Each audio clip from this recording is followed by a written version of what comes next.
All right, let's get right into it. We're going to pull back the curtain on a really mysterious, multi-million-dollar contract. It's between Jeffrey Epstein and one of the most powerful banking families in the world, the Rothschilds. Now, what the contract said it was for and what it was actually for, well, those are two very, very different things. It all kicks off with this number, $25 million. Back in 2015, a company Jeffrey Epstein owned in the U.S. Virgin Islands, a place called Southern Trust, got paid this exact amount by the Edmond de Rothschild Group, a legendary Swiss bank. And this was the official story. The contract, on paper, said the payment was for risk analysis in algorithm-related services. So it looked like a totally normal consulting job. You know, Epstein, the supposed financial whiz, was hired to cook up some fancy algorithm for the bank. But here's where the mystery really begins, because according to the U.S. Virgin Islands Department of Justice, the people who later investigated Epstein's estate, his company performed, and I'm quoting here, no real data mining or algorithm services. There was no algorithm, no code, no reports, nothing. So what was that $25 million actually paying for? To figure that out, we've got to look at what was going on inside the Rothschild Bank at the very moment this contract was getting signed.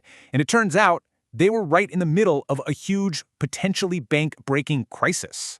Yeah, that crisis was the 1MDB scandal. You've probably heard of it, a gigantic corruption scheme where billions were looted from Malaysia's state investment fund. And as investigators started pulling on the threads, they discovered that nearly $500 million of that stolen cash had been funneled directly through the Edmond de Rothschild Group. Now, when the bank's CEO, Baroness Ariane de Rothschild, was feeling the heat, you'd think she'd call some high-powered crisis firm, right? Nope. She emailed Jeffrey Epstein. This quote from 2016 shows her turning to him for help and even complaining that rival branches of her own family, the cousins, were using the scandal to attack her in the press. And this is where it gets absolutely wild. Just a couple of months later, she sends this email. I mean, just read it. She's completely agonizing over a decision and asks Epstein point blank for advice on how to handle the U.S. Department of Justice. What do DOJ guys prefer? And you know what? He answered immediately. He advised her on how American law enforcement would perceive her actions. Think about that for a second. He wasn't just a consultant anymore. He was positioning himself as her personal guide for navigating a major American criminal investigation. So, that contract for an algorithm? It was basically fiction. The payment wasn't a normal fee. It was structured more like a bounty.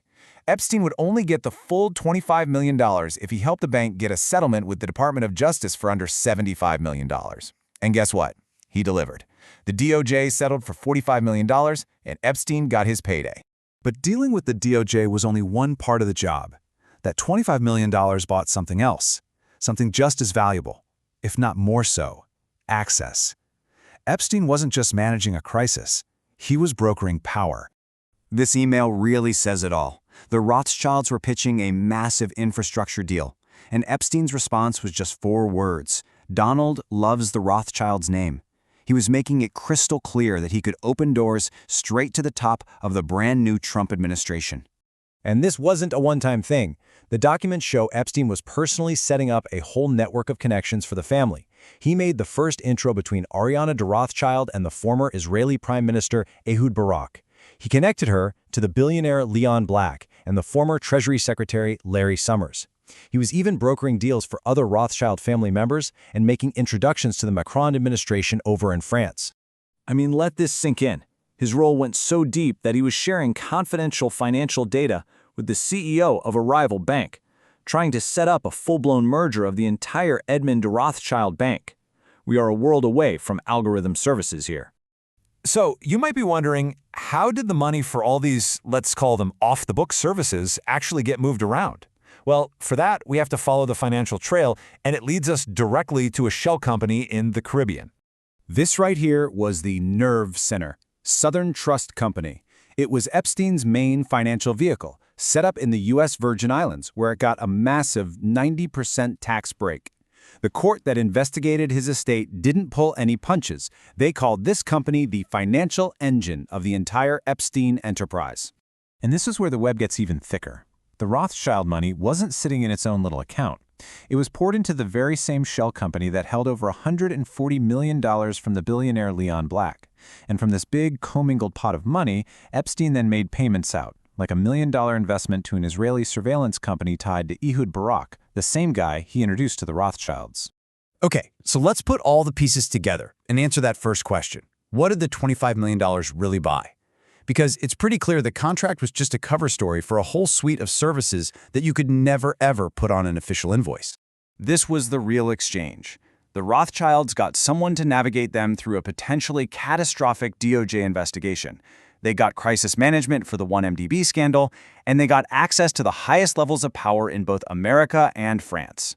And what did Epstein get? He got his $25 million, of course, but he also got the immense credibility of the Rothschilds' name and deep access into the worlds of European banking and global politics. But here is the most important part of this whole story. This was not some old relationship from before his crimes were public. Just look at the timeline. Epstein's conviction was way back in 2008. His relationship with Edmond de Rothschild started 5 years after that, in 2013. The $25 million contract was signed a full 7 years after his conviction. And as late as February 2019, just 5 months before he was arrested for the last time, she was emailing him to plan a trip to New York with her daughters.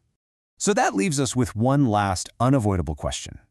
This relationship didn't just exist. It thrived long after his status as a convicted sex offender was a matter of public record. They knew exactly who he was, and they kept paying him millions of dollars. The question is, why?